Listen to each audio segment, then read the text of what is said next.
विद्यालय से LLB की भी डिग्री इन्होंने प्राप्त की है। वर्तमान में सुप्रीम कोर्ट में बतौर अधिवक्ता के रूप में ये कार्यरत है। पिछले 12 वर्षों से आध्यात्मिक विश्वविद्यालय के कानूनी सलाहकार के रूप में ये अपनी निःशुल्क सेवाएं प्रदान कर रहे हैं और अभी तक भारत के विभिन्न राज्यों के लगभग 12 से ज़्यादा हाई कोर्ट में बतौर अधिवक्ता केसेस ये कर चुके हैं। अभी तक भारत में विभिन्न शहरों में सैकड़ों आध्यात्मिक सेमिनार इन्होंने कंडक्ट किए और इनकी जो यूनिवर्सिटी है वो आध्यात्मिकता के ऊपर है, जो कि गीता दर्शन यानी कि गीता का दर्शन कराती है प्रत्येक व्यक्ति को। और इस आध्यात्मिक यूनिवर्सिटी का थोड़ा सा परिचय मैं आपको देना चाहूँगी ताकि आप संतुष्ट हो चुके हैं कि आपको यहाँ पर क्या मिलने वाला है। इनका लक्ष्य है कि जो परम पिता परमात्मा शिव शंकर द्वारा दिए गए ईश्वरीय ज्ञान और सहज राजयोग के द्वारा वसुदेव कुटुंबकम की भावना से ओतप्रोत नए विश्व की स्थापना करना इनका उद्देश्य है। क्यों उद्देश्य है? क्योंकि सब कुछ यहाँ पर हमारे संसार में लोप हो चुका है और ये देवी देवताओं की पुनः स्थापना करेंगे। विश्व भर में किए जाने वाले अनेक प्रयासों के बावजूद भी व्यक्तिगत और बुनियादी स्तर पर तेजी से बढ़ रहे, आप सभी जानते हैं हमारे देश में तेजी से पाप, अत्याचार, भ्रष्टाचार ये सब फैल रहे हैं। तो उनको खत्म करना है, शांति को फैलाना है, ये इनका परम उद्देश्य रहेगा। आध्यात्मिक विश्वविद्यालय की सैकड़ों शाखाएं आध्यात्मिक केंद्रों व गीता पाठशालाओं के रूप में पूरे विश्व में फैली हुई है और अपने रूहानी सोशल वर्कर्स के द्वारा दिल्ली ही नहीं अभी तो संपूर्ण भारतवर्ष में संपूर्ण मानव जाति के उत्थान हेतु ईश्वरीय ज्ञान का प्रचार प्रसार हेतु निःशुल्क तौर पर यह आध्यात्मिक सेमिनार का आयोजन करते हैं। हम सभी आज का जो सेमिनार है वो शुरुआत करने से पहले 2 मिनट के लिए हम ध्यान करेंगे। सभी को सीधा बैठना है, गर्दन सीधी, पीठ सीधी। आपको मैं एक नई प्रक्रिया बता दूं। आप भ्रुकुटी के बीच में यहाँ पे कपाल मस्तक के बीच में इस पॉइंट पे जहां बिंदी लगाते हैं, टीका लगाते हैं, वहां पे आपको ध्यान लगाना है। आकाश में जैसा स्टार चमकता है वैसा स्टार यहाँ पे चमक रहा है। स्टार को आपने देखा होगा, एकदम छोटा सा सितारा, उसको यहाँ पे चमक रहा है। मन में कोई भी विचार नहीं आना चाहिए।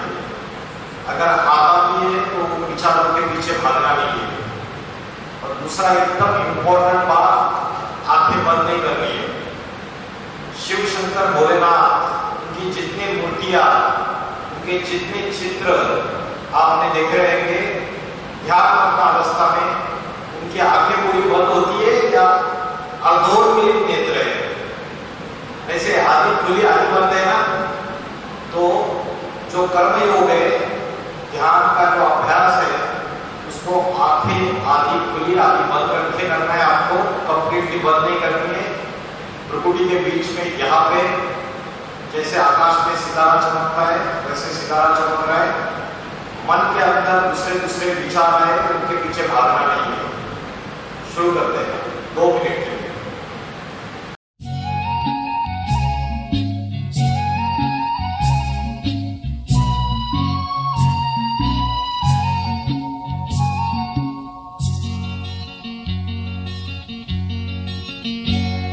पवित्र मन रखो, पवित्र तन रखो, पवित्र मन रखो, पवित्र तन रखो, पवित्रता मनुष्यता की शान है। जो मन वचन कर्म से पवित्र है, वो चरित्रवान ही यहाँ महान है। पवित्र मन रखो, पवित्र तन रखो, पवित्रता मनुष्यता की शान है। जो मन वचन कर्म से पवित्र है, वो चरित्रवान ही यहाँ महान है।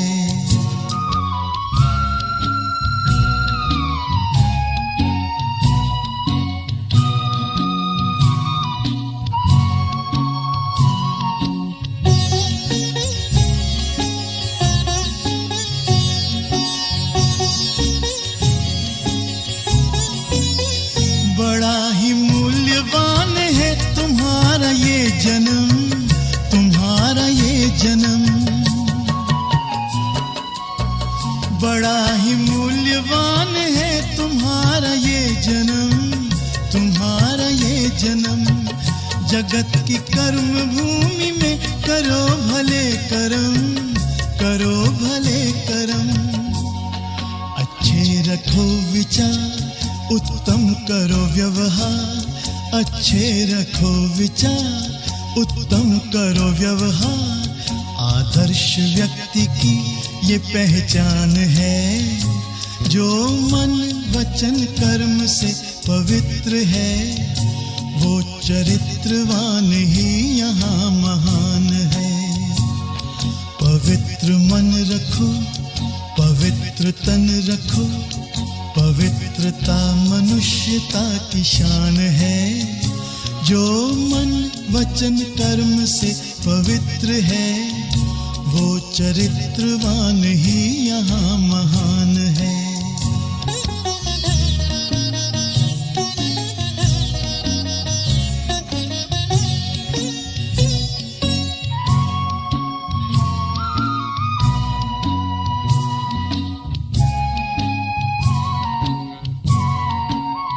तुम अपनी आँख में अमृत रखो विमल विमल, सदा विमल विमल।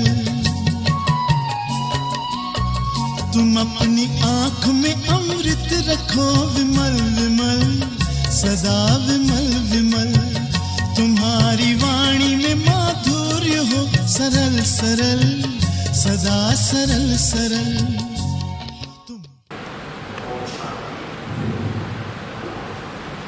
शांति का अर्थ है मैं आत्मा शांत स्वरूप हूँ। ये मेरा निजी स्वभाव है। शांति, प्रेम, पवित्रता, आनंद, ये मेरे आत्मा का निजी गुण है। लेकिन अनेक जन्म लेते लेते आत्मा पांचों विकारों में फंस गई और उसकी वजह से शांति, प्रेम, आनंद, पवित्रता, यह आत्मा के जो ओरिजिनल कैरेक्टरिस्टिक्स है, ये गायब होते गए। पांच विकार, कौन से पांच विकार है जिसको आत्मा को ग्रसित कर लिया जिन्होंने? पता है आपको पांच विकार कौन से? हाँ जी, वेरी गुड। काम, क्रोध, लोभ, लोभ माना लालच, मोह, अहंकार। मेरी आवाज क्लियर आ रही? ये पांच विकार है। इसमें से काम विकार क्या है? काम का अर्थ क्या है? आप बीएड के स्टूडेंट्स हो, बताइए काम का अर्थ क्या है? काम का अर्थ है कामना। कामना माना इच्छा, डिजायर। और इच्छाओं में सबसे प्रबल इच्छा कौन सी है? कौन सी है प्रबल इच्छा? मोस्ट पावरफुल डिजायर कौन सी है? हाँ जी, हाँ, पैसों की है। पैसे भी क्यों कमाए जाते हैं? उससे भी बड़ी इच्छा है सुख। किस चीज का सुख? एक होता है अतीन्द्रिय सुख आत्मा का, और एक होता है इंद्रियों का सुख। तो सबसे बड़ी इच्छा है आज की वर्तमान युग में विषय वासना, सेक्स, लस्ट। सारी मनुष्य सृष्टि, यहां तक कि प्राणी भी, क्योंकि मनुष्य को तो मुख्य एंकर है इस सृष्टि रूपी रंगमंच का, और जो जानवर है, पशु पक्षी है, ये साइड एक्टर्स है। मनुष्य विकृत हो गया, उसके वाइब्रेशंस खराब हो गए, तो उसका असर जानवरों के ऊपर भी पड़ता है, पशु पक्षियों के ऊपर भी पड़ता है। मुख्य एक्टर ही बिगड़ गया तो प्रकृति भी बिगड़ जाती है, प्रकृति के 5 तत्व भी बिगड़ जाते हैं, जल, वायु, अग्नि, पृथ्वी, आकाश। तो ये 5 विकारों ने हमारे आत्मा की जो ओरिजिनलिटी है, प्रेम, शांति, आनंद, सुख, पवित्रता, इसको खत्म कर दिया मैक्सिमम। आज सच्चा प्रेम किसके पास है अवेलेबल? आप ऊपर कीजिए। आज से 500 साल पहले तुलसीदास जी ने बोला, सुर नर मुनि सबकी यह रीति, स्वार्थ लाभ करे सब प्रीति। जो प्रेम करते हैं ना, उसमें स्वार्थ समाया हुआ होता है। सबके प्रेम में स्वार्थ, भाई बहन के प्रेम में भी स्वार्थ है, भाई भाई के प्रेम में स्वार्थ है, आशिक माशूक के प्रेम में भी स्वार्थ है। सभी जगह स्वार्थ समाया हुआ है।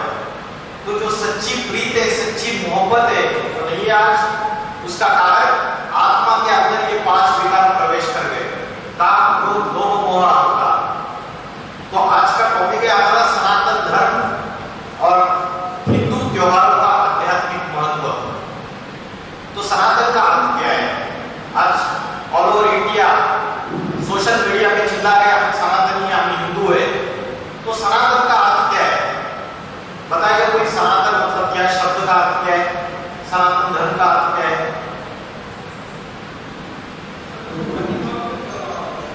अधिकाल से चला आ रहा है, जो अति प्राचीन है, अति पुराना है, जो शाश्वत है, जिसका ना आदि है ना अंत है, वो सनातन है।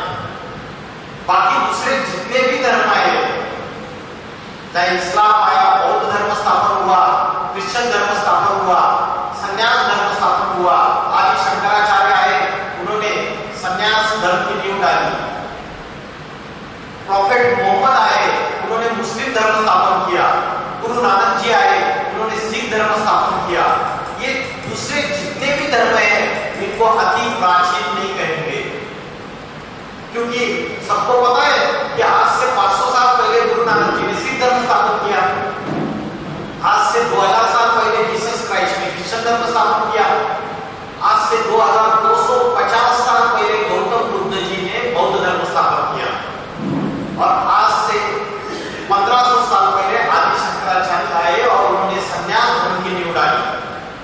तो जितने भी धर्म आए, जितनी भी धारणाएं स्थापित हुई, जितने भी संत महात्मा है, उन्होंने जो जो धारणाएं भारत में, सारे विश्व में प्रस्तावित की, उसका इतिहास उनको पता है। लेकिन जिसको आज हिंदू धर्म कहते हैं, जो वास्तविक सनातन है, वो किसने स्थापन किया और कब स्थापन किया, किसी को पता है? बताइए। कितने हजार साल पहले सनातन धर्म स्थापन हुआ और किसने स्थापन किया? बाकी सारे धर्म पिताओं को पता है। लेकिन आज जो अपन को हिंदू कहलाते हैं, सनातनी कहलाते हैं, वो अपने धर्म पिता को भूल गए, अपने धर्म ग्रंथों को भूल गए। छोटे छोटे बच्चों को पूछो कुरान में क्या लिखा है, वो सारे बता देंगे आपको, आयतें, कल जो भी उनके कलम में रहते हैं। लेकिन श्रीमद् भगवत गीता जो सर्वशास्त्र शिरोमणि है, सारे धर्मों ने, सारे धर्मगुरुओं ने, सारे फिलोसोफर्स ने, मौलवी ने, पापीरों ने श्रीमद् भगवत गीता का लोहा माना है। तो श्रीमद् भगवत गीता जो सर्वशास्त्र शिरोमणि है, gem of all the scriptures, Shrimad Bhagavad Gita में जो ज्ञान दिया है वो भगवान वाच है। बाकी कोई भी धर्म ग्रंथों में भगवान वाच नहीं हो रहा है, स्वयं परमात्मा ने आके ज्ञान का गीत गाया है। तो आज हम श्रीमद् भगवत गीता अपने धर्म ग्रंथ को भूल गए। मैडम ने अभी श्लोक बताया कर्मण्येवाधिकारस्ते। आज कितने यहाँ बैठे हुए हैं जो गीता का अभ्यास करते हैं और उनके श्लोकों के जो मीनिंग है उसको अपने जीवन में धारण करते हैं, बताइए। वेरी गुड, ये अच्छी बात है। तो 100 में से 1 है। तो आज हम अपने धर्म ग्रंथ को भूल गए, हम अपने धर्म पिता को भूल गए। तो सनातन धर्म सबसे प्राचीन धर्म होने के बावजूद आज अगर आप देखेंगे तो वर्ल्ड का जो पॉपुलेशन इंडेक्स है, वर्ल्ड की जो जनसंख्या है, उसमें क्रिश्चियन धर्म की जो पॉपुलेशन है वो 32% है टोटल पॉपुलेशन से, मुस्लिम धर्म 25% और हिंदू धर्म से 15%।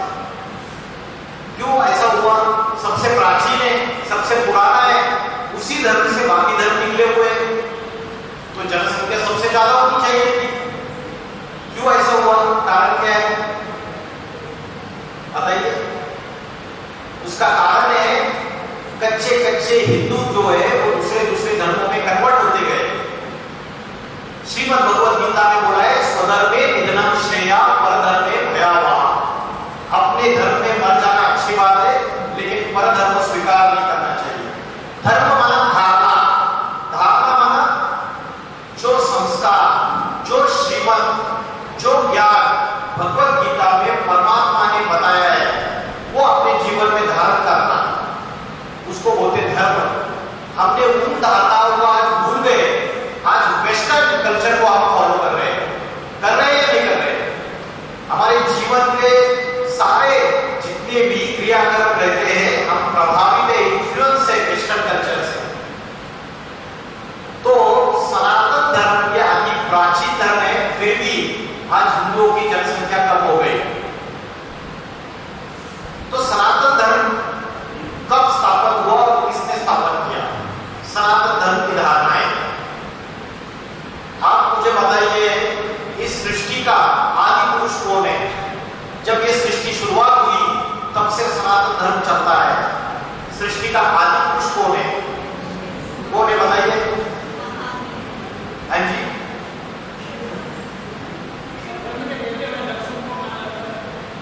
इसको माना जाता है ब्रह्मा के बेटे दक्ष। ठीक है, बैठिए। और इसका जवाब महादेव शिव। वेरी गुड, बैठिए।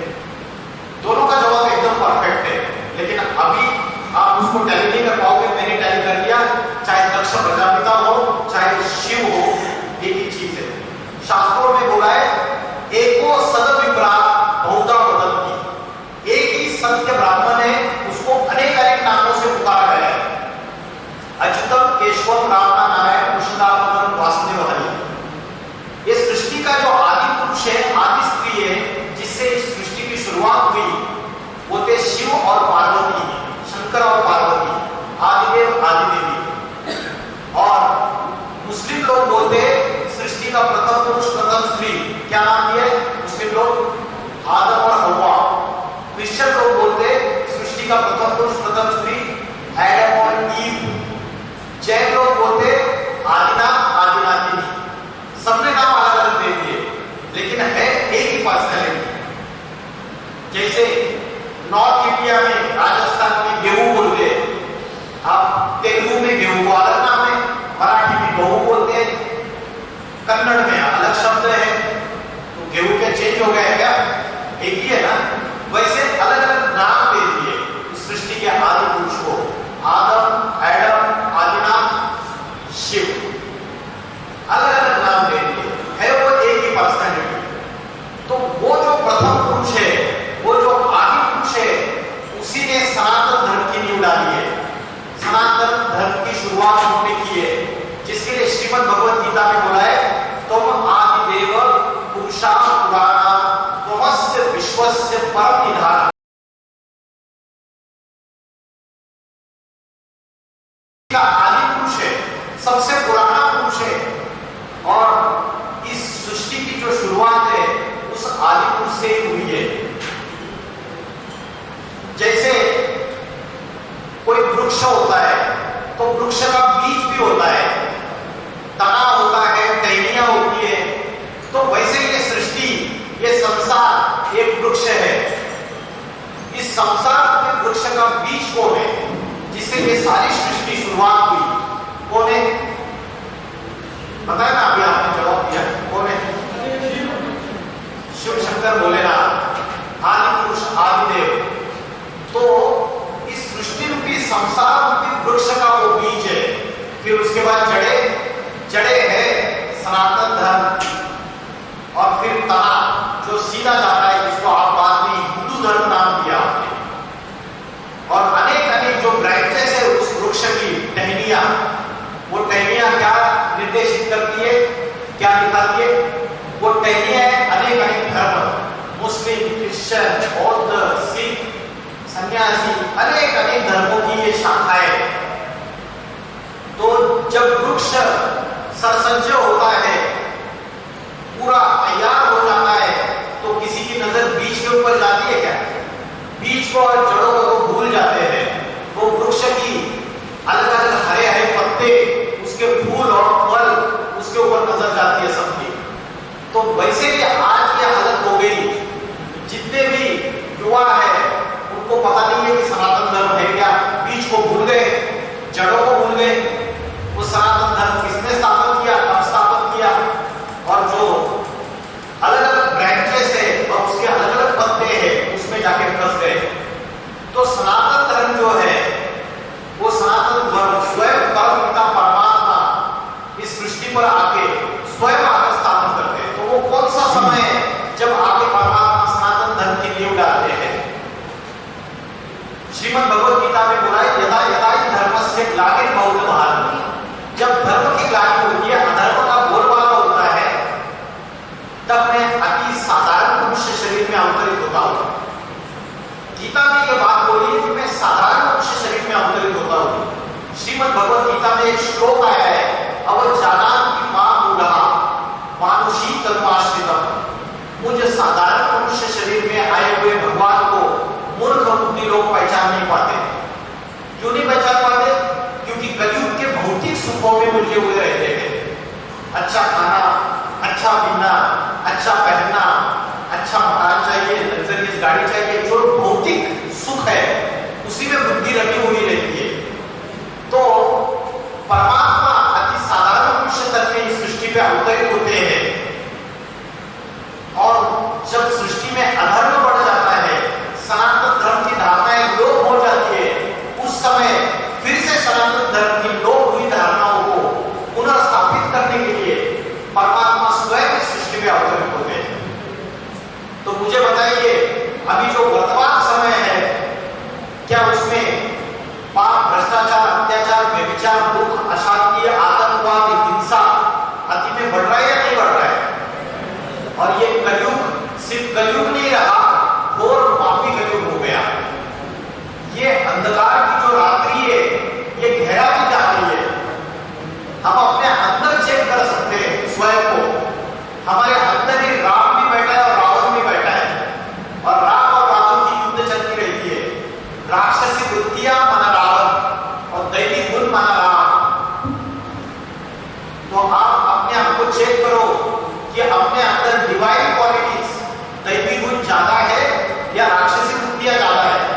सवेरे से लेकर रात तक राक्षसी वृत्तियां ज्यादा मन में चलती है, ज्यादा निगेटिव विचार चलते हैं, निगेटिव संकल्प चलते हैं, या पॉजिटिव संकल्प चलते हैं, व्यर्थ संकल्प चलते हैं, फ्रेश थॉट्स आते हैं, या बहुत ही सकारात्मक विचार चलते रहते हैं? क्या है अभी वर्तमान में हमारे अंदर? आपने झांक के देखा तो निगेटिव संकल्प ज्यादा है ना? आया ना?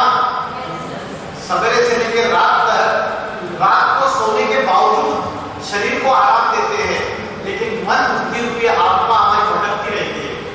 भटकती है नहीं भटकती है?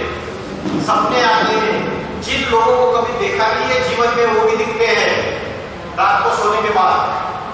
तो मन, बुद्धि, आत्मा पूरी तरीके से अनस्टेबल हो चुकी है हमारी। तो जब ऐसा समय आता है कलयुग का, घोर पापी कलयुग का, उस समय कोई राजनेता, कोई धर्म नेता और कोई संत महात्मा का कंप्लीटली उद्धार, इस सृष्टि का परिवर्तन नहीं कर सकता। आज बड़े बड़े स्मार्ट सिटीज बना रहे हैं, आज बड़े बड़े एक्सप्रेस हाईवेज बन रहे हैं, 5 star hotels, 7 star hotels, malls, internet technology, robotics technology, सारे सुख के साधन, एक बटन दबाओ एसी ऑन हो जाता है, ठंडी हवा आ जाती है। वो जो रावण है ना, रावण ने 5 तत्वों को अपने खटिया से बांध के रखा था। अब ये रावण राज्य है, हमने भी अपने खटिया से बांध के रखा है। इधर से बटन दबा देते लाइट जल जाती है, इधर से बटन दबा देते एसी ऑन हो जाता है। बटन दबाते आजकल क्या क्या होता है अभी मुझे भी पता नहीं, क्योंकि मैं खुद एसी यूज नहीं करता हूं।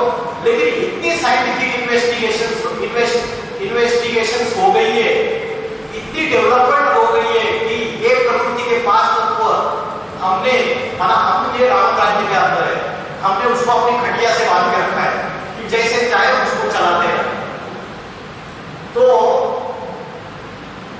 तो आज ये जो रावण राज्य सारी दुनिया में फैला हुआ है, भले साइंस का बोलबाला हो गया, लेकिन क्या बुद्धि का सुधार हो रहा है? बुद्धि सात्विक बन रही है या तामसी बन रही है? तामसी बन रही है। तामसी और सात्विक इस शब्द का अर्थ पता है?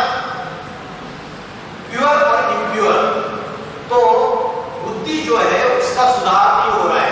साइंस के साधन आ गए, सुख के साधन आ गए, लेकिन साधनों में फंसकर साधना को भूलते जा रहे हैं। क्या बोल रहे हैं? साधनों में फंसते जा रहे हैं और साधना को भूल जा रहे हैं। अब ये जो मोबाइल आए हैं 10-15 सालों में, हर एक छोटे छोटे बच्चों के हाथ में भी दिखते हैं, उससे बुद्धि विकसित हो रही है या बुद्धि खराब हो रही है? बताइए, खराब हो रही है ना। मन एकाग्र हो रहा है या मन भटक रहा है? भटक रहा है। तो इन साइंस के साधनों ने हमारी साइलेंस की शक्ति पूरी बर्बाद कर दी। और साइलेंस की शक्ति किससे आती है? अध्यात्म से। और अध्यात्म का अर्थ क्या है? अध्यात्म अधिमन अंदर और आत्मा, आत्मा के अंदर का जो ज्ञान है वही अध्यात्म है।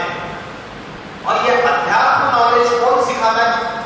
श्रीमद् भगवद गीता में बोला है अध्यात्म विद्या विद्यानाम। ये अध्यात्म विद्या सर्वश्रेष्ठ विद्या है। इंजीनियर बनने की, टीचर बनने की, डॉक्टर बनने की, वकील बनने की विद्या सर्वश्रेष्ठ विद्या नहीं है। इससे कैरेक्टर डेवलपमेंट नहीं होता है, इससे कैरेक्टर का तो हत्या हो जाती है, असैसिनेशन। कैसे हत्या हो जाती है? पढ़ लिख के इंजीनियर डॉक्टर बन जाते हैं, अमेरिका चले जाते हैं, ऑस्ट्रेलिया चले जाते हैं और माँ बाप को वृद्धाश्रम में डाल देते हैं, ओल्ड एज होम में। तो आज घर घर में सुख शांति स्थापन हो रही है। साइंस के साधन, सुख के साधन आने के बाद यह रावण राज्य स्थापन हो रहा है। हमारे आत्मा के अंदर खुद झांक के देखें तो रावण का राज्य है, राक्षसी वृत्तियों का राज्य है। हमारे घर के अंदर भी रावण राज्य है, हमारे समाज में भी रावण राज्य फैलता जा रहा है, और हमारे राज्य में, हमारे देश में और सारी दुनिया में रावण राज्य फैलता जा रहा है। रावण को कितने मुख होते हैं? 10 मुख होते हैं। किसी को 10 मुख है तो वो 10 मुखों से 10 अलग अलग बातें करेगा। करेगा या नहीं करेगा? वैसे ही आज घर में अगर आप देखते हैं परिवार में, बेटा बोलता है मुझे कार्टून शो देखना है, रिमोट कंट्रोल में कार्टून शो का चैनल खोलेगा। बेटी बोलती है मुझे ये क्या क्या देखना है, फैशन शो देखना है। फिर पिताजी आते हैं, पिताजी को कोई मूवी देखनी है, माँ को कोई सीरियल देखनी है। तो सभी के अलग अलग विचार हैं, सभी के टुंडे टुंडे मतिर भिन्ना। तो ये रावण राज्य है। किसी के संस्कार, किसी के विचार, किसी के मन आपस में मिले हुए नहीं है। हम साधनों से, इधर से मोबाइल से बैठ के उधर अमेरिका का दोस्त बनाते हैं। अरे यहाँ पे आज की तारीख में जब ट्रेन से ट्रैवल करते हैं तो ट्रेन में एक बोगी में वो जो बर्थ रहते, 6 बर्थ रहते हैं, वहां आपस में बैठे हुए लोग 15-20 घंटे ट्रैवल करते हैं, एक दूसरे से बात भी नहीं करते। लेकिन अमेरिका वाले से दोस्ती कर रहे हैं, ऑस्ट्रेलिया वाले से दोस्ती कर रहे हैं। अरे जो आपके सामने है उनसे आपके वाइब्रेशन टकरा रहे हैं, बात करने की इच्छा नहीं हो रही, आपका ईगो है, मैं कैसे बात करूं? और साइंस के साधनों से आप जो आपके सामने नहीं है उन लोगों से कांटेक्ट करने की कोशिश कर रहे हो।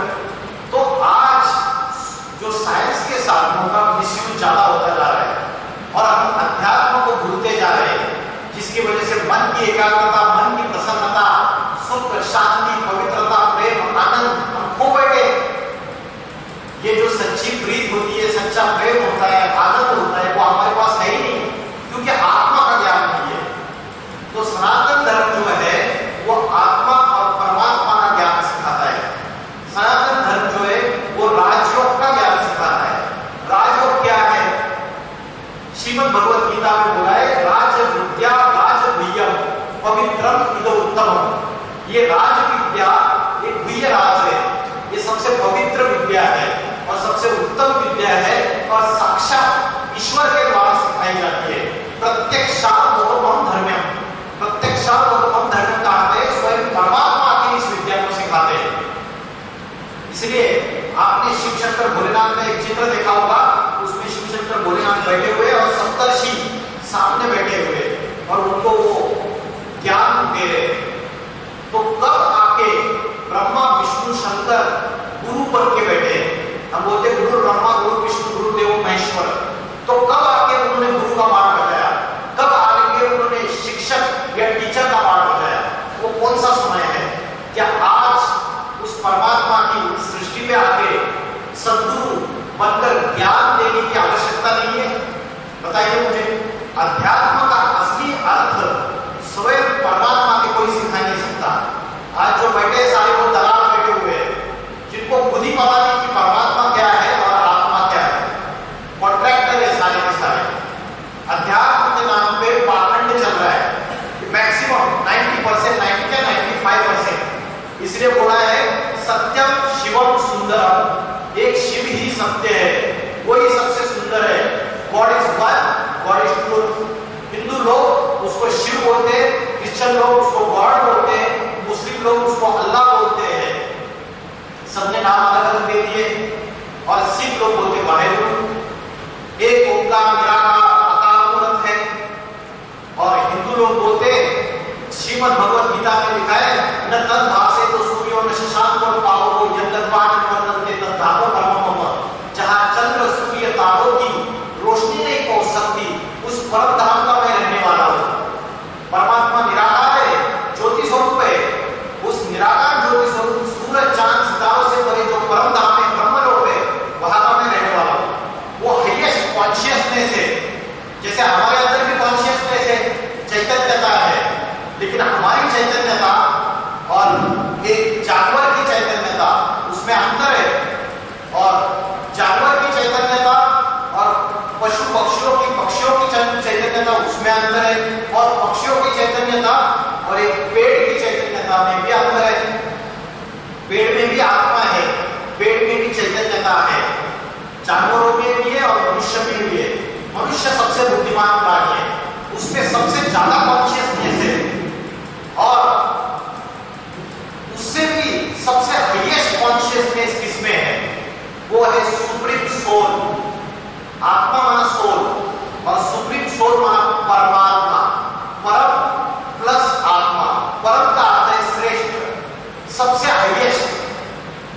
क्रिश्चियन लोग बोलते हैं सुप्रीम सोल, हिंदू लोग बोलते हैं परमात्मा, परम पिता परमात्मा। तो वो हाईएस्ट कॉन्शियसनेस है। तो चोर जो है उसको अगर चोरी करनी है तो किसी बड़े चोर का संग करता है। डकैत का संग करता है बड़े, और डकैत बन जाता है। वैसे ही अगर हमारे आत्मा के अंदर डिवाइन क्वालिटीज, दैवी गुण अगर हमें लानी है तो हमें किससे संग करना पड़ेगा? बुद्धि का संग किससे करना पड़ेगा? हमें परमात्मा से, क्योंकि वो डिवाइन क्वालिटीज का भंडार है, स्टोरेज है, ज्ञान का सागर है, पवित्रता का सागर है, शांति का सागर है, आनंद का सागर है। उससे कनेक्शन अगर करेंगे, बुद्धि का योग उससे जोड़ेंगे। योग का अर्थ है कनेक्शन, संबंध। जैसे माँ इधर बैठी हुई है राजस्थान में गंगानगर में और बच्चा अमेरिका चला गया, माँ बच्चे को याद करती है, मोबाइल निकाला और वो वीडियो कॉलिंग का नेटवर्क लग नहीं रहा है, तो बच्चे से बात नहीं हो पा रही है। तो माँ बच्चे को यहाँ बैठ के याद करती है और बच्चे को हिचकी लग जाती है और बच्चा बोलता है, उसको टचिंग होती है कि माँ ने मुझे याद किया करके। तो ये जो कनेक्शन है माँ का बच्चे से, अमेरिका में बच्चा बैठा हुआ है, मोबाइल का नेटवर्क फेल हो गया, लेकिन माँ की जो वाइब्रेशन से वो वाइब्रेशन वहां पहुंच गए। इसको बोलते हैं योग, कनेक्शन।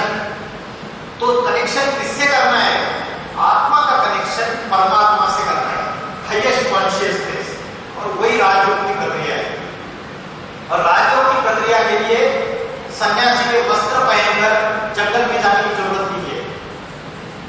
किसी दुनिया में अपने परिवार में रहते हुए हम आत्मा से परमात्मा को एकाग्र करने का अभ्यास कर सकते हैं। कैसे कर सकते हैं, इसके रिलेटेड अलग अलग लेक्चर होता है। आज जो हमारा टॉपिक है वो सनातन धर्म और हिंदू त्योहारों का आध्यात्मिक रहस्य क्या है, उसके बारे में हम देखेंगे। तो राजयोग की प्रक्रिया जो है वो आत्मा और परमात्मा का आपस में जो कनेक्शन है वो राजयोग की प्रक्रिया है। लेकिन आज हिंदू लोग और सारे दुनिया में राजयोग का अर्थ ये बताया जाता है योगासन और प्राणायाम। योगासन और प्राणायाम ये राजयोग की प्रक्रिया नहीं है। योगासन और प्राणायाम सिर्फ शरीर को स्वस्थ रखने के लिए योग है। आत्मा का अभ्यास करना, मन को एकाग्र करना और परमात्मा से कनेक्शन जोड़ना, ये राजयोग की प्रक्रिया है। कर्म करते हुए हम राजयोग की प्रक्रिया कर सकते हैं। इसलिए श्रीमद् भगवद गीता में कर्म योग सिखाया है कि कर्म करते हुए डिटैच रह के आप उस परमात्मा से कनेक्शन में रह सकते हो।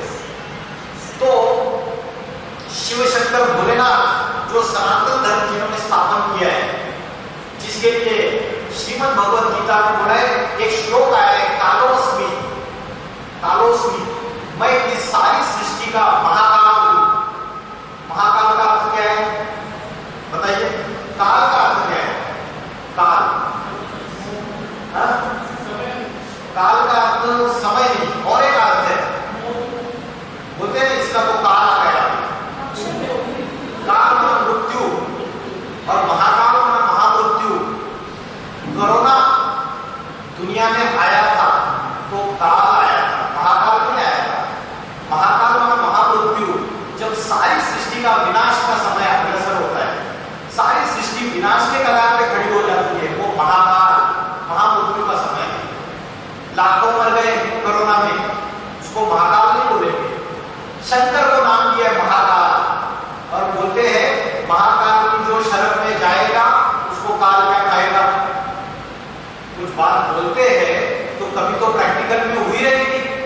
इस दुनिया में कभी तो आपने महात्मा गांधी का पुतला खड़ा कर दिया, तो कभी तो महात्मा गांधी हुए, कभी तो पुतला बनाया। मीराबाई, संत मीरा, विवेकानंद, दयानंद सरस्वती, आपने अलग अलग लोगों के पुतले बनाए, आपने मंदिर बनाए, आपने 33 करोड़ देवी देवताओं की पूजा करते हो, हर गांव में एक कुल देवी।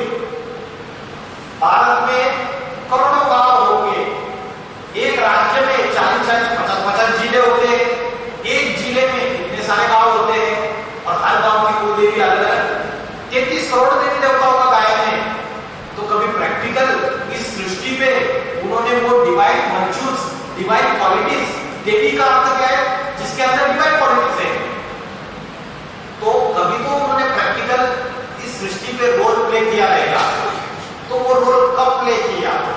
तो महाकाल जिसके लिए बोला है कि शंकर ने तीसरा नेत्र खोला और सारी सृष्टि विनाश हो गई, उसको शिव नेत्र बोला है। मुस्लिम लोग बोलते हैं, आज की डेट में सोशल मीडिया पे आप चेक कीजिए, मुस्लिम मौलवी बोलते हैं कि ये जन्नत का समय है, ये जन्नत का नहीं, कयामत का समय है। कुरान के अनुसार ये कयामत का समय है। और क्रिश्चियन स्कॉलर्स बोलते हैं ये मास डिस्ट्रक्शन का समय है बाइबल के अनुसार, क्योंकि अरेबियन कंट्रीज में वार चालू हो चुकी है।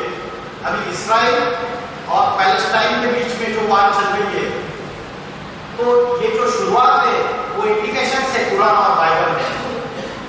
और हिंदुओं के अनुसार शंकर ने जब तीसरा नेत्र खोला तो सारी सृष्टि में महाप्रलय आ गया, महाविनाश हो गया। तो ये सृष्टि में स्थापना, पालना और विनाश, ये तीनों कर्तव्य करने के लिए ब्रह्मा, विष्णु और महेश, जैसे कोई मकान होता है, वो मकान पुराना हो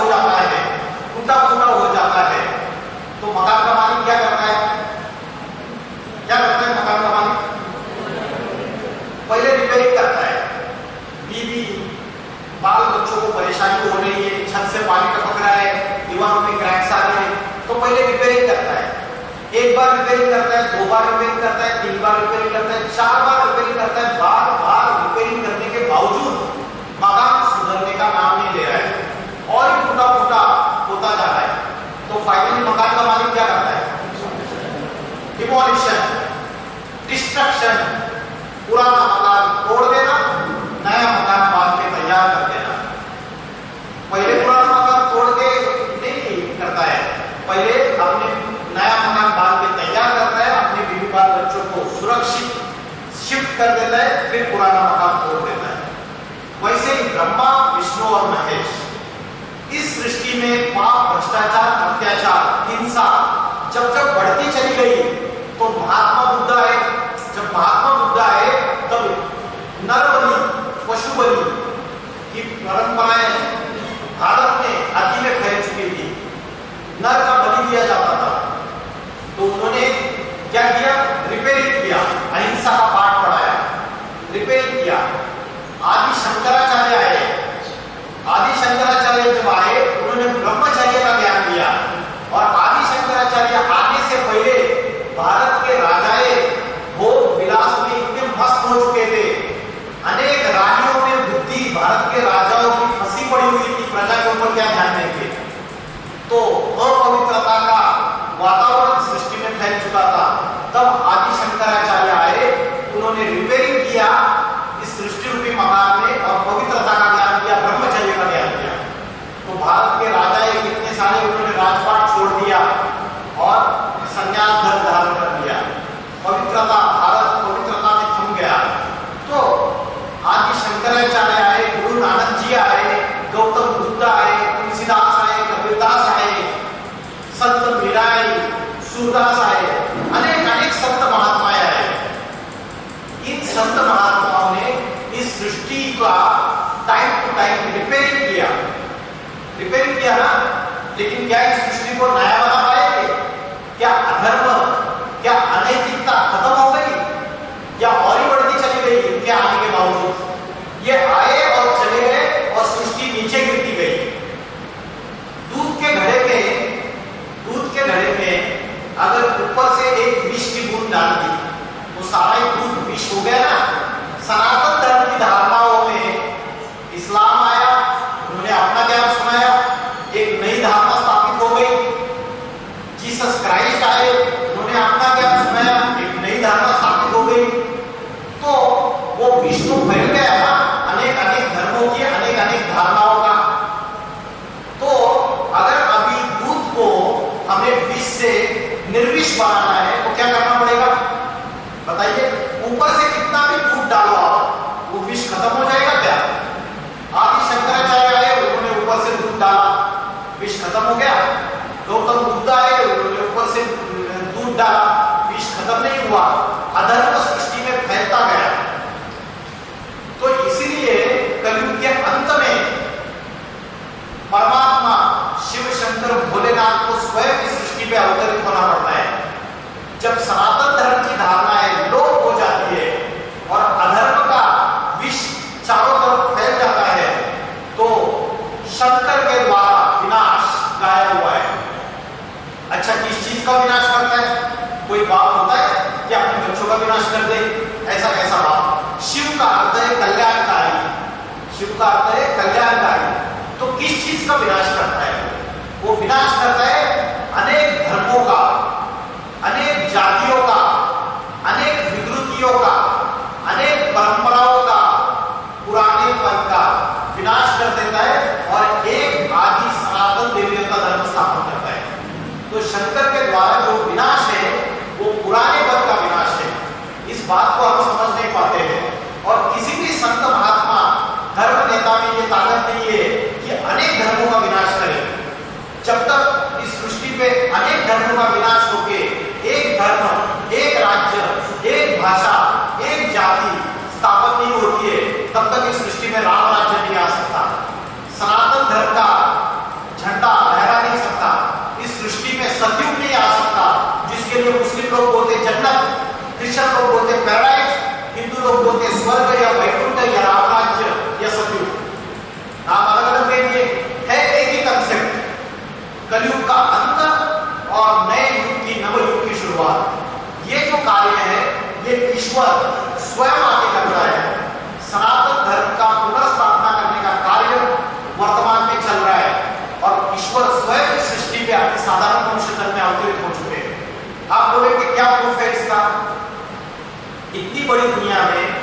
कैसे पहचाने कि भगवान आ चुके हैं इस सृष्टि पर? आप बोलेंगे क्या प्रूफ है? तो प्रूफ ये है उसका, उसके मुख से जो ज्ञान निकलता है वो ऐसा ज्ञान निकलता है जो सृष्टि के आदि, मध्य और अंत का ज्ञान है। मकान का मालिक होता है, उसको ही पता होता है कि इस मकान का फाउंडेशन मैंने कब डाला, कब ग्राउंड फ्लोर बनाया, कब फर्स्ट फ्लोर खड़ा किया। बच्चे नहीं बता सकते, पोते नाते वो नहीं बता सकते, मालिक ही बता सकता है। वैसे इस सृष्टि का जब पिता जब तक इस सृष्टि में अवतरित नहीं होगा वो बता नहीं सकता कि इस सृष्टि की शुरुआत कब हुई थी और इसका अंतिम समय कौन सा है और इसका मध्य कौन सा है। तो वर्तमान में परमात्मा साधारण तक में आके ज्ञान दे रहे, ईश्वरीय ज्ञान, उसके आधार से हम उसको पहचान सकते हैं। ज्ञान के आधार से ही ईश्वर की पहचान होती है। तो जो महाकाल बोला है वो वर्तमान समय जो चल रहा है वो महाकाल का समय चल रहा है। कैसे महाकाल का समय चल रहा है आप बताइए? प्रथम विश्व युद्ध हो चुकी है, सेकंड वर्ल्ड वॉर हो चुकी है, अभी सारी की सारी दुनिया थर्ड वर्ल्ड वॉर के कगार पे खड़ी है, है या नहीं है? रशिया और यूक्रेन के बीच में पिछले 1.5 साल से युद्ध चल रही है। इंटरनेशनल कोर्ट ऑफ जस्टिस ने स्टेटस को दे दिया, उसके बावजूद युद्ध नहीं रुकी है। अरेबियन कंट्रीज में युद्ध चालू हुई है। पाकिस्तान और चाइना, भारत के दो दुश्मन, तैयार है कि कब भारत के अंदर घुसो और कब जाके युद्ध चालू हो जाए। तो सारे वर्ल्ड में आज जो माहौल बना हुआ है, धर्म आपस में लड़ाई झगड़ा कर रहे हैं, जातियां आपस में लड़ाई झगड़ा कर रहे हैं। आज देखो आप अपने गंगानगर में, राजस्थान में देखो, अरे वसुधैव कुटुंबकम, ये तो बहुत ब्रॉड कांसेप्ट हो गया। तो उसमें सारे धर्म सभी एक ही है। आत्मा का कंसेप्ट है, आत्मा का कंसेप्ट से इक्वलिटी आती है। लेकिन आज हमारी बुद्धि इतनी संकुचित हो चुकी है, हम जाति जातियों में लड़ रहे हैं। धर्म तो बहुत बड़ी बात है, आज हम जाति जातियों में लड़ रहे हैं। तो हम क्या बनते, वो कुएं का मेंढक बन गए। तो सागर का मेंढक और कुएं के मेंढक दोनों एक बार मिलते, तो सागर का मेंढक कुएं के मेंढक कुएं में आके गिर जाता है। तो कुएं का मेंढक इतना बहुत अहंकार रहता है, उसको देखो भाई इस कुएं का मेंढक हो करके, तो कुएं का मेंढक बोलता है देखा मेरा साम्राज्य कितना बड़ा है। सागर के मेंढक को हंसी आती है। अभी क्या होता है, नदी में कोई ऐसे ये बन जाती है सिचुएशन कि कुएं का मेंढक बाद में कहीं से नदी में गिर जाता है, नदी से सागर में चला जाता है और देख के उसके हाथ में लगता है, अरे ये इतना विशाल सागर। तो वसुधैव कुटुंबकम जो कंसेप्ट है वो बहुत ब्रॉड कंसेप्ट है। आज यूनिफॉर्म सिविल कोड, हम भारत के अंदर एक कानून की, सभी धर्मों के लिए एक कानून, इसकी बात कर रहे हैं। लेकिन यूनिफॉर्म सिविल कोड सारे विश्व के लिए होना चाहिए। हे विश्वची माझे घर, संत ज्ञानेश्वर ने बोला था, महाराष्ट्र के संत है, उन्होंने बोला ये विश्व ही मेरा घर है, वसुधैव कुटुंबकम। तो आज हमारी संकुचित बुद्धि होने की वजह से जाति जातियों में झगड़ा चल रहा है, समाज में झगड़ा चल रहा है। तो सारी दुनिया थर्ड वर्ल्ड वॉर के कगार पे खड़ी है या नहीं है? बताइए मुझे। तीसरा विश्व युद्ध कभी भी चालू हो सकता है। और भारत में दूसरी और एक बड़ी समस्या है, हिंदू मुस्लिम दुश्मनी बढ़ती चली जा रही है। अभी तो ट्रेलर दिखाई दे रहा है, 1947 में जब भारत पाकिस्तान पार्टीशन हुआ था तो ट्रेनें काट दी गई थी। अभी बड़ा मूवी रिलीज होने वाला है, आने वाला समय इतना खतरनाक साबित होने वाला है, क्योंकि ये साइंस के साधन और ये जो पॉलिटिकल वोट बैंक का जो राजनीति चल रही है उसकी वजह से धर्म आपस में दुश्मनी, वैर भाव बढ़ता चला जा रहा है। तो ये जिस कगार पे ये सारी दुनिया खड़ी हुई है और वर्तमान में हम जहां खड़े हुए हैं वहां पाप, भ्रष्टाचार, अत्याचार अति में बढ़ रहे हैं। आज से 80 साल पहले इस दुनिया में एटम बॉम्ब नहीं था। एटम बॉम्ब, पहला एटम बॉम्ब 1945 में द्वितीय विश्व युद्ध में हिरोशिमा और नागासाकी, जापान के दो शहर है, उसमें पहले एटम बॉम्ब का विस्फोट हुआ। लाखों लोग मरे थे उस समय। आज भी उनकी जो जनरेशन से कोई लूले नगड़े, कोई को क्या बीमारियों से पीड़ित है। आज वर्तमान में छोटे से छोटे कंट्री के पास एटॉमिक पावर है।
और जब वो मर गए, वो चले गए, उसके बाद आज क्या हालत है? उनके पुतले बना के, उनके मंदिर बना के उनके सामने माथा टेकते हैं। जीसस क्राइस्ट को आज 300 करोड़ फॉलोअर्स मानते हैं क्रिश्चियन धर्म के। तो समाज क्या होता है? शास्त्र पढ़ते रहते हैं, कथाएं सुनते रहते हैं, लेकिन वर्तमान को भूल जाते हैं। वर्तमान का समय बहुत क्रिटिकल समय है। इस समय ईश्वर का अवतरण इस सृष्टि पे होता है, जो फिर से सनातन धर्म की स्थापना करता है। इसका और एक प्रूफ है, आपने किसी ने भविष्यकाल में, भविष्यवेत्ता में नॉस्ट्राडेमस का नाम सुना है? नॉस्ट्राडेमस सुना है ना? नॉस्ट्राडेमस की भविष्यवाणियां बहुत फेमस है। आप गूगल पे जाइए, नॉस्ट्राडेमस करके शब्द डालिए, उनकी भविष्यवाणियां बहुत ही पॉपुलर है। नॉस्ट्राडेमस है, हीरो है, कीट है, एंडरसन है, जुल्बन है, गोपीनाथ शास्त्री है, कल्कि पुराण है, अभी वो उड़ीसा का भी एक क्या है भविष्यवाणिका।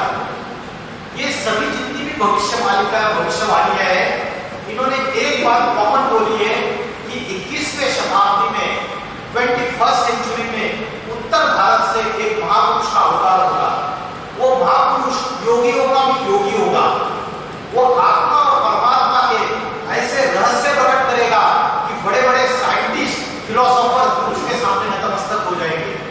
वो ऐसी आध्यात्मिक क्रांति लाएगा, ऐसा आध्यात्मिक संगठन स्थापित करेगा कि सारी दुनिया में एक जाति, एक धर्म, एक भाषा, एक राज्य स्थापन करेगा और भारत जो है वो विश्व गुरु बनेगा। तो वो समय वर्तमान में चल रहा है। ये ईश्वरीय संदेश मैं आपको दे रहा हूं। टॉपिक था कि हिंदू त्योहारों का आध्यात्मिक महत्व, लेकिन सनातन धर्म में थोड़ा सा विस्तार में चले गए। तो हिंदू त्योहारों का आध्यात्मिक महत्व, ये सेकंड छोटा सा टॉपिक फास्ट हम कवर कर लेते हैं। अनेक त्योहार मनाते हैं, लेकिन क्यों मनाते हैं और उसके पीछे का आध्यात्मिक रहस्य क्या है, यह आज हम भूल चुके हैं। जैसे यहाँ पे हम बिंदी लगाते हैं, कन्याएं माताएं, भारत की कन्या माताएं बिंदी लगाते हैं, पुरुष लोग यहाँ पे टीका लगाते हैं। लेकिन क्यों लगाते हैं? क्योंकि यहाँ आत्मा रहती है, आत्मा टिकी हुई है, यह आत्मा का स्थान है। श्रीमद् भगवद गीता में बोला है, घोर मध्य प्राणमा आवेश सम्यकम, भ्रुकुटी के मध्य में प्राण शक्ति स्थित है। इसलिए मैंने जब हम ध्यान में बैठे थे, मैंने आपको यहाँ पे ध्यान करने के लिए बोला, क्योंकि यह आत्मा का निवास स्थान है। जब किसी को शूट करते हैं, बंदूक से गोली मारते हैं, तो छाती में, पेट में, टांग पे यहाँ वहां मारा तो वो व्यक्ति तुरंत नहीं मरेगा। एक गोली यहाँ पे या यहाँ पे दाग दो, 1 सेकंड में मृत्यु हो जाएगी। क्योंकि आत्मा जो प्राण शक्ति है, जो ये सारी शरीर का, इंद्रियों का मालिक है, जो शरीर का राजा है, कंट्रोलर है, वो इंद्रियों का स्वामी है, वो यहाँ पे बैठा हुआ है। इसलिए द्वापर युग में जब ऋषि मुनियों को यह पता चला कि मनुष्य जो है वो देहाभिमान में आ रहा है, बॉडी कॉन्शियसनेस में आ रहा है, 5 विकारों के अधीन हो गया है, 10 इंद्रियों के अधीन हो गया है, 5 ज्ञानेंद्रिय और 5 कर्मेंद्रिय। जब ये ऋषि मुनियों को पता चला तो ऋषि मुनियों ने ये बिंदी लगाने की और टीका लगाने की परंपरा शुरुआत की, ताकि मनुष्य को ये भान रहे कि ये आत्मा यहाँ रहती है और मनुष्य के बुद्धि का कॉन्सेंट्रेशन यहाँ है। आज क्या है? आज कॉन्सेंट्रेशन हमारा यहाँ पे ज्यादा होता है बुद्धि का, या नाक पे होता है, या जिह्वा पे होता है, या इधर होता है हृदय के ऊपर, या इधर होता है, या नीचे की भ्रष्ट इंद्रियों पे, जहाँ पे भूख और मूत की विसर्जन होता है, वहां पे ज्यादा होता है। बताइए, मल त्याग जहां से करते हैं, जहां से मूत्र त्याग करते हैं, जहां से सारा वेस्ट छोड़ते हैं, वहां बुद्धि का कॉन्सेंट्रेशन है, या उत्तमार्ग में बुद्धि का कॉन्सेंट्रेशन है? कहाँ है? बताइए। आया कहाँ पे? अरे आप सारे मैच्योर हो, कहाँ पे कॉन्सेंट्रेशन है? नीचे की इंद्रियों में कॉन्सेंट्रेशन है, और नीचे की इंद्रियों में कॉन्सेंट्रेशन होगा तो शक्ति का अधगमन होगा। इस शक्ति का ऊर्ध्वगमन नहीं हो सकता। रजो और वीर्य की जो शक्ति है, उसका ऊर्ध्वगमन करने के लिए बुद्धि का कॉन्सेंट्रेशन उत्तमांग में होना चाहिए। आंखें ज्ञानेंद्रियों में पहला इंद्रिय है, और आंखों से भी ऊपर यहाँ राजा सारी इंद्रियों का आत्मा रहता है। आत्मा राजा है, लेकिन आज ये राजा की ऑर्डर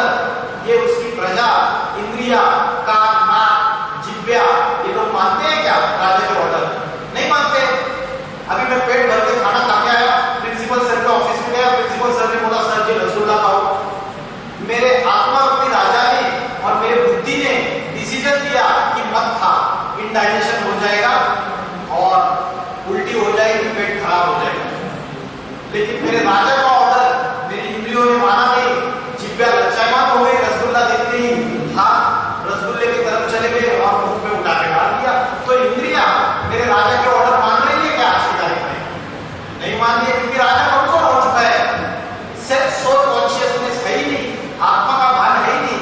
सवेरे से लेकर रात्रि तक इन इंद्रियों को कैसे सुखी रखे आप? इन इंद्रियों को जो भोग चाहिए, आंखों से अच्छे अच्छे सुंदर सुंदर चेहरे दिखने चाहिए, जिब्या से स्वादिष्ट एकदम टेस्टी टेस्टी फूड चाहिए, मसालेदार सब कुछ अच्छा अच्छा बढ़िया बढ़िया टेस्टी फूड चाहिए। इन सारी इंद्रियों के भोगों का सेवन करने में हमारी बुद्धि लगी हुई रहती है। और इन इंद्रियों को चलाने वाला जो राजा है, कंट्रोलर, इसमें हमारी बुद्धि है कि हमें ज्ञान नहीं है आत्मा का, अध्यात्म का ज्ञान नहीं है। तो बिंदी क्यों लगाई जाती है, टीका क्यों लगाया जाता है? कि यहाँ आत्मा रहती है। तो ब्रह्म मुहूर्त का जो समय है, सूरज उगने से पहले, उस समय आप सब लोग 4 बजे उठा कीजिए। 4 बजे उठ के, आज उल्टा हो गया, 12-1 बजे आप सो जाते, क्योंकि 2 बजे सोने वाले लोग हैं यहाँ बैठे हुए। वो वेब सीरीज, गंदे गंदे सोशल मीडिया पे गलत गलत चीजें इंटरनेट पे वो देखते रहते हैं। तो सारा कचरा अगर बुद्धि के अंदर लेंगे और रात को सो जाएंगे कचरा लेके, तो फिर हमारी दुर्गति होगी। मन में गलत संकल्प आएंगे, वाचा से गलत वाचा निकलेगी और कर्म भी पाप कर्म होंगे, गंदे कर्म होंगे। तो मन के संकल्पों को सुधार लाने के लिए प्रातः समय 4 बजे उठ जाइए। मन को एकाग्रता करने का अभ्यास ब्रह्म मुहूर्त का समय 4 बजे। साइंस बोलता है उस समय कॉस्मिक पावर, कॉस्मिक एनर्जी सबसे ज्यादा होती है। उस समय उठ के आप मन को एकाग्र करने का अभ्यास कीजिए। भ्रुकुटी के बीच में यहाँ पे आत्मा स्थित है, जैसे आकाश में स्टार चमकता है वैसा स्टार है। उस समय मन को एकाग्र करने का अभ्यास कीजिए। आधा घंटा, पौना घंटा सत्संग कीजिए। 1 घंटा स्पिरिचुअल क्लास, जिसमें अच्छे थॉट्स, पॉजिटिव थॉट्स, अच्छे विचार, सात्विक विचार, 1 घंटा। फिर उसके बाद दिन भर आप कर्म कीजिए। फिर देखिए आपके अंदर चेंजेस, क्योंकि घर में अगर कचरा जमा होता है, पूरा कचरा, तो घर का कचरा रोज के रोज साफ करते हैं, सवेरे शाम माँ साफ करती है रोज के रोज। और वो कचरा साफ करने के बाद कहाँ डालते हो आप लोग? डस्टबिन में डालते हैं। डस्टबिन भी घर में रखते हैं या दूसरे दिन सवेरे को स्वच्छता अभियान की गाड़ी आती है, उसमें डस्टबिन भी डिस्पोज ऑफ कर देते हैं। तो वो कचरा लगते नहीं है डस्टबिन में भी। अगर है ना मोबाइल में कोई सीक्रेट चीजें हैं आपके और आपको उसको डिलीट करने के बाद लैपटॉप में या मोबाइल में, वो रिसाइकल बिन में जाता है, ध्यान में रखना। और रिसाइकल बिन से भी कोई देख सकता है कि क्या इसने डिलीट किया, इसलिए रिसाइकल बिन से भी डिलीट करना पड़ता है। वो रिसाइकल बिन मान डस्टबिन है, वो डस्टबिन को भी डिस्पोज ऑफ करना रहता है। लेकिन मन बुद्धि रूपी आत्मा में हमारे रोज का रोज कचरा जमा हो रहा है और हम कभी भी उसकी सफाई नहीं करते। करते क्या हम? 24 घंटे में 1 घंटा क्या 5 मिनट 10 मिनट भी मन को एकाग्र करने का और आत्मा का ध्यान करने का, उस परमात्मा से कनेक्शन जोड़ने का अभ्यास नहीं करते। तो कैसे ये कचरा तो जमा होता जा रहा है। अभी गधे के ऊपर वो 5 बोरियां लाद सकता है, उसके ऊपर 10 बोरियां डालेंगे तो वो रुक रुक के चलेगा। वैसे हमारा हाल हो चुका है। हमारे आत्मा के अंदर निगेटिव संकल्पों का, पाप कर्मों का बोझा बढ़ता चला जा रहा है। अनेक जन्म जन्मांतर, पिछले जन्मों में भी वो डाला है बोझा, इस जन्म में भी डाल रहे हैं और वो हल्का नहीं हो रहा है ना, वो डालता चले जा रहे हैं। वो कचरे को साफ ही नहीं कर रहे, उसका मेथड ही पता नहीं है। उसका मेथड, उसका सॉल्यूशन है अध्यात्म के अंदर। कैसे क्या है उसके लिए अलग लेक्चर है, ठीक है। अभी हम शॉर्ट में जा रहे हैं बस। तो बिंदी लगाई जाती है, उसका कारण है आत्मा यहाँ टिकी हुई है। ब्रह्म मुहूर्त के समय 4 बजे उठ के आप ये रोज अभ्यास कीजिए और दिन में आप हर 1 घंटे के बाद 10 मिनट मोबाइल में भी अलार्म क्लॉक सेट कर सकते हैं और हर 1 घंटे के बाद 5 मिनट या 10 मिनट आप क्लासरूम में बैठे बैठे आत्मा का ध्यान कर सकते हैं। मैं आत्मा स्टार हूं, एक ही संकल्प संकल्प अनेक विचार रहे थे, वो आत्मा की शक्ति क्षीण हो जाती है, बैटरी डिस्चार्ज हो जाती है। आज हमारे अनेक संकल्प चलते रहते हैं, अभी एक विचार आया, अभी दूसरा आया, अभी तीसरा आया, अभी चौथा आया, अभी पांचवा आया, उससे अनस्टेबिलिटी हो जाती है, जिसकी वजह से हमारी आत्मा की शक्ति क्षीण हो जाती है। जो त्योहार अलग अलग हम मनाते हैं, महाशिवरात्रि का त्योहार मनाते हैं, आपको पता है कि राम का जन्मदिन रामनवमी के रूप में मनाते हैं, कृष्ण का जन्मदिन कृष्ण जन्माष्टमी के रूप में मनाते हैं, लेकिन शिव के अवतरण को महाशिवरात्रि क्यों बोलते हैं? रात्रि शब्द क्यों प्रयोग किया और महारात्रि ऐसे क्यों प्रयोग किया? सिंपल था, शिव जयंती बोलना चाहिए था, आपने महाशिवरात्रि क्यों बोला? क्या कारण है पता है आपको? क्यों मनाते हो आप महाशिवरात्रि? क्योंकि जो कलयुग है वो रात्रि के समान है। जब कलयुग में घोर अंधकार फैल जाता है, कौन सा अंधकार फैल जाता है? अज्ञान अंधकार फैल जाता है। आज किसी को भी आत्मा की ज्ञान नहीं है, परमात्मा का ज्ञान नहीं है। तो जब इस दुनिया में कलयुग रूपी रात्रि में पाप कर्मों का, अज्ञान का अंधकार फैल जाता है, तो ये महारात्रि कहलाती है। कैसी रात्रि? महारात्रि, गहरी रात्रि, अंधकार बहुत ज्यादा बढ़ चुका है। ऐसे समय शिव अवतरण करते हैं इस सृष्टि पे। अति साधारण नक्षत्र में आप तो बोलेंगे शास्त्रों में तो कहीं शिव के अवतार दिखाए नहीं, और धरती पे आना, ये तो सारी बातें आपकी अलग लग रही है। तो शास्त्रों में जो भी बातें डाली गई तो मनुष्य ने डाली, उसकी इंटरप्रिटेशन बन गई। जैसे आज आटे में, दाल में, नमक में मिलावट हो गई, मिक्सचरिटी हो गई, वैसे शास्त्रों में भी मिक्सचरिटी हो गई। आज श्रीमद् भगवद गीता के हजारों टीका टिप्पणी है, there are thousands of critics of Shrimad Bhagavad Gita. Lokmanya Tilak आए, उन्होंने श्रीमद् भगवद गीता की अपनी व्याख्या की, आदि शंकराचार्य आए, उन्होंने श्रीमद् भगवद गीता की अपनी व्याख्या की, रामानुजाचार्य आए, उन्होंने श्रीमद् भगवद गीता की अपनी व्याख्या की, माधवाचार्य आए, उन्होंने श्रीमद् भगवद गीता की अपनी व्याख्या की। तो गीता की अनेक व्याख्याएं, अनेक टीका टिप्पणियां हो गई। तो शास्त्रों में भी मिलावट हुई या नहीं हुई? तो परमात्मा जब इस सृष्टि पे अवतरण होते हैं शिव, तो उस यादगार में महाशिवरात्रि का त्योहार मनाया जाता है। तो शिव इस सृष्टि पे अवतरित होने का समय कलयुग के अंतिम समय है, और बोला है ज्ञान सूर्य प्रगटा, अज्ञान अंधेर विनाश। जैसे वो सूर्य है, वो सूर्य स्थूल प्रकाश देता है। कौन सा प्रकाश देता है? स्थूल प्रकाश देता है। और एक है ज्ञान सूर्य, वो ज्ञान का प्रकाश देता है। तो परमात्मा शिव स्वयं ही ज्ञान सूर्य है, और वो जब इस सृष्टि पे अवतरित होते हैं तो ये देखिए पांचों राक्षस भाग रहे। कौन से 5 राक्षस भाग रहे? काम, क्रोध, लोभ, मोह, अहंकार। जब आत्मा के अंदर ये 5 राक्षस भाग जाएंगे, शिव जब इस सृष्टि पे अवतरित होकर आध्यात्मिक ज्ञान देते हैं, तो पांचों राक्षस भाग जाएंगे, तो आत्मा देव कहलाएगा, देवता कहलाएगा। देवता कुछ अलग चीज नहीं है, कहीं स्वर्ग ऊपर होता है, नरक नीचे होता है, ऐसी बात नहीं है।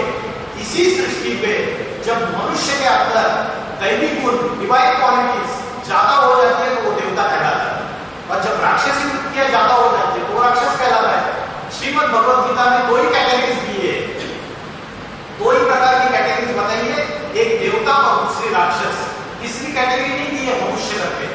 2 ही कैटेगरी में इस सारी सृष्टि को विभाजित किया है। तो आज हम सारे के सारे राक्षसी वृत्तियों से ज्यादा भरे हुए, डिवाइन क्वालिटीज से भरे हुए नहीं है। तो दैवी गुण क्या होते हैं, उसका अगर आपको अभ्यास करना है, तो आप गूगल पे, यूट्यूब पे गीता का 16वां अध्याय, चैप्टर नंबर 16 डालिए, आपको सारे दैवी गुण, डिवाइन क्वालिटीज क्या होती है, इसका नॉलेज मिलेगा। और मेरे ख्याल से महीने में एक दिन आप सभी स्टूडेंट्स एक गीता का एक अध्याय के 5-5 श्लोकों के ऊपर, भले संस्कृत समझ में नहीं आ रही है, आप उसका सार का, उसके मीनिंग का एक लेक्चर रख सकते हैं। और महीने में एक बार आप स्टूडेंट में से कोई एक व्यक्ति कंडक्ट कर सकता है, ठीक है। तो महाशिवरात्रि का अर्थ है जब शिव इस सृष्टि पे अवतरण होते हैं, उस समय महाशिवरात्रि का त्योहार मनाया जाता है। फिर होली का त्योहार होता है। होली में हम क्या करते हैं, पहले होलिका को जलाते हैं, उसके बाद दूसरे दिन मनाते हैं। तो होलिका में लकड़ियां, वो गोबर के कट्टे, वो सारा हम जला देते हैं। तो ये जो लकड़ियां जलाते हैं ये देहाभिमान की लकड़ियां है, ये बॉडी कॉन्शियस की लकड़ियां है, ये 5 विकारों की लकड़ियां है, काम, क्रोध, लोभ, मोह, अहंकार, इनको जलाने की बात है। हम क्या करते हैं, वो लकड़ियां जलाएंगे, ऊपर से उधर घी डालेंगे और बाकी पानी फेरेंगे, साफ राउंड लगाएंगे, ठीक है, ये कर्मकांड है। लेकिन उसका जो आध्यात्मिक रहस्य है वो ये है कि देहाभिमान की लकड़ियों को जलाना है। और ये जो अग्नि है, ये अग्नि है योगाग्नि। योग की अग्नि में ये 5 विकारों को जलाने की बात है। योग का अग्नि प्रज्वलित करना है। योग का अग्नि प्रज्वलित करने का नाम आत्मा का ध्यान करके परमात्मा का स्मरण करना है, ये योग का अग्नि प्रज्वलित करना होता है। तो हम पहले दिन जलाते हैं और दूसरे दिन रंगों की होली मनाते हैं। तो ये जो अनेक रंग है, ये अनेक रंगों की हम होली मनाते हैं। आज क्या होता है कि एक परिवार में, समाज में, दोस्तों में, मोहल्ले में हमारे सबके संस्कार आपस में टकराते रहते हैं। अनेक रंग माना, अनेक प्रकार के संस्कार। एक क्लासरूम में भी या हॉस्टल में रहते हैं, तो हॉस्टल में एक रूम में अगर 3 लड़कियां या 3 लड़के रहते हैं, तो उनके तीनों के स्वभाव संस्कार अलग अलग होते हैं। तो इन संस्कारों को मिलाकर की ये अनेक रंग है, ये स्वभाव के अनेक रंग है, इन सबको मिला के चलना, ये रंगों की होली है। सिर्फ लाल रंग उधेड़ दिया, उसको लाल रंग लगा दिया, हरा रंग लगा दिया, ये रंगों की होली नहीं है। अनेक स्वभाव संस्कार के मनुष्य हमारे इर्द गिर्द, हमारे आजू बाजू में, हमारे परिवार में, हमारे समाज में, जिससे हम कनेक्शन में आते हैं, उनसे हमारे स्वभाव संस्कार टकराते रहते हैं। उन सारे स्वभाव संस्कारों को मिलाना, वो रंगों की होली है। ये रंग का अलग अलग डालना, ये रंगों की होली है। होली का अर्थ है जो होली, हो माना जो हो गया, जो बीत चुका। हम कल किसी से झगड़ा हो जाता है हमारा, और हम उसको पूरी जिंदगी में उस चीज को कभी अंदर से निकाल नहीं पाते। होली, अरे बाबा होली अभी खत्म हो गया, झगड़ा हो गया, अभी फुल स्टॉप लगा दो, बिंदी लगा दो। वो बिंदी लगाना आपको आता नहीं है।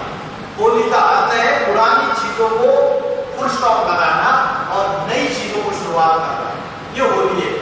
होली एक इंग्लिश वर्ड भी है। क्या अर्थ है उसका? होली माना पवित्र। ये पवित्रता का भी सूचक है कि मनुष्य आत्मा के अंदर पवित्रता के संस्कार डालना, ये भी होली का सूचक है। अभी ज्यादा टाइम हो गया है, मैं शॉर्ट में दशहरा क्या है और रावण राज्य क्या है हम फिल्म्स में देखेंगे। दशहरा में रावण को जलाया जाता है। रावण के 10 मुख दिखाए, मैंने बताया 5 विकार पुरुष के और 5 विकार स्त्री के, उनकी जो प्रवृत्ति है उसको रावण राज्य बोलते हैं, रावण बोलते हैं। तो रावण को जलाते हैं, मतलब बेईमान को जलाते हैं। आज दुनिया में 10 धर्म है, हिंदू, इस्लाम, बौद्ध, क्रिश्चियन, सन्यासी, नास्तिक, अनेक प्रकार के 10 धर्म है। इन 10 धर्मों का रावण की 10 मतें हैं। और श्रीमद् भगवद गीता में बोला है सर्व धर्मान परित्यज्य मामेकम शरणं व्रज। इन सब धर्मों को त्याग दे और मुझे एक शिव शंकर भोलेनाथ को शरण आ जा। आप बोलेंगे गीता तो कृष्ण ने सुनाई, आप बार-बार शिव शंकर भोलेनाथ का नाम लेते हो। उसके ऊपर मेरा अलग लेक्चर रहता है कि गीता का जो गीता जिन्होंने बताई वो शिव शंकर भोलेनाथ है या कृष्ण है। गीता निराकारवादी रचना है या साकार कृष्ण की रचना है, उसके ऊपर अलग रिसर्च है, अभ्यास है पूरा। और वास्तविकता गीता जो अजन्मा अगर्वा गीता में बोला हुआ है, जिसका जन्म नहीं है और जिसकी मृत्यु भी नहीं है, गीता में बोला है भगवान अजन्मा है, अगर्वा है, वो उसकी मृत्यु भी नहीं है, अविनाशी है, वो जिसका कभी विनाश नहीं होता है।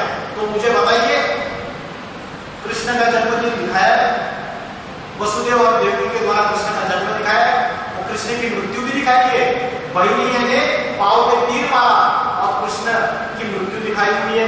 लेकिन 33 करोड़ देवी देवताओं में कौन सी ऐसी देवता है जिसको अज बोला है, जिसका कोई जन्म नहीं है, जिसके कोई माता पिता नहीं है और जिसकी कभी भी मृत्यु नहीं दिखाई है?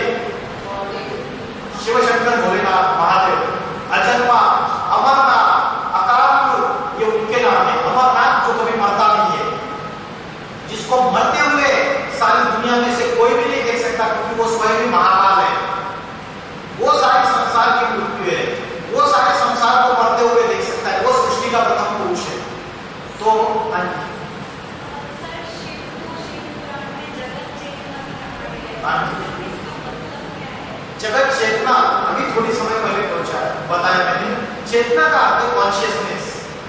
जैसे आज मैं आपको कोई चीजें बता दूं तो आपको मेरे अंदर कोई कॉन्शियसनेस दिख रही है ना, मेरी वाणी में, मेरी वाचा में, मेरे आंखों से जो रोशनी निकल रही है, तो ये कॉन्शियसनेस है।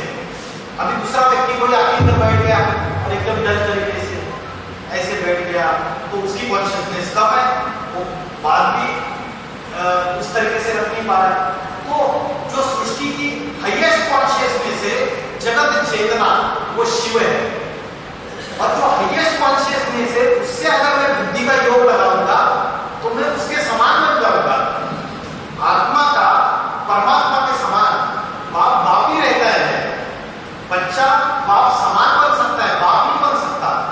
लेकिन आज हमने एक बड़ी गलती कर दी, हमने उस परमात्मा को सर्वव्यापी समझ लिया। हमने उसको समझा कि कन्नन में व्यापक है, पत्थर में, उत्तर में है। हमने समझा सब जगह परमात्मा व्यापक है, आप में, इनमें है, सब जगह। ये सबसे बड़ी गलती कर ली। कैसे गलती कर ली? ऊंचा तेरा नाम, ऊंचा तेरा धाम, ऊंचा तेरा काम। अगर वो मुझसे पूछे हाईएस्ट है सबसे, तो हम कैसे परमात्मा हो सकते हैं?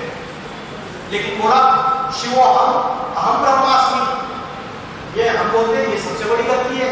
उससे हम हाईएस्ट से बुद्धि का योग हमारा छूट गया। हम अपने आपस में लटक गए। कोई गुरु है, अच्छा ज्ञान की बात बता रहा है, हम बोलते हैं आप ही भगवान है मेरे लिए। तो जो भगवान हाईएस्ट है, उससे बुद्धि का योग हट गया।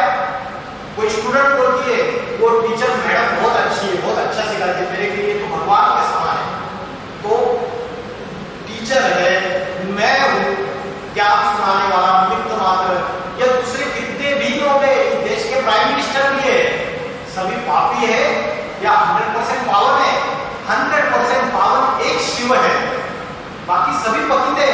और पतित को अगर बुद्धि का योग लगाया तो बैटरी चार्जिंग होगी या डिस्चार्ज होगी? डिस्चार्ज होगी, क्योंकि हमारी बैटरी है, उसको चार्जिंग करना है तो हम जनरेटर से कनेक्शन देते हैं, बड़ी बैटरी से कनेक्शन देते हैं तो चार्जिंग होती है। तो हमारी आत्मा की बैटरी पतित बन चुकी है, पापी बन चुकी है, उसको चार्जिंग करना है तो हाईएस्ट कॉन्शियसनेस से कनेक्शन देना पड़ेगा। वो है जगत चेतना, वो है शिव। ठीक है, हम इतना बोलकर रुका हूं मैं, बाकी बहुत डिस्क्रिप्टिव है, मैं बता सकता हूँ बहुत सारी चीजें। ओम नमः शिवाय।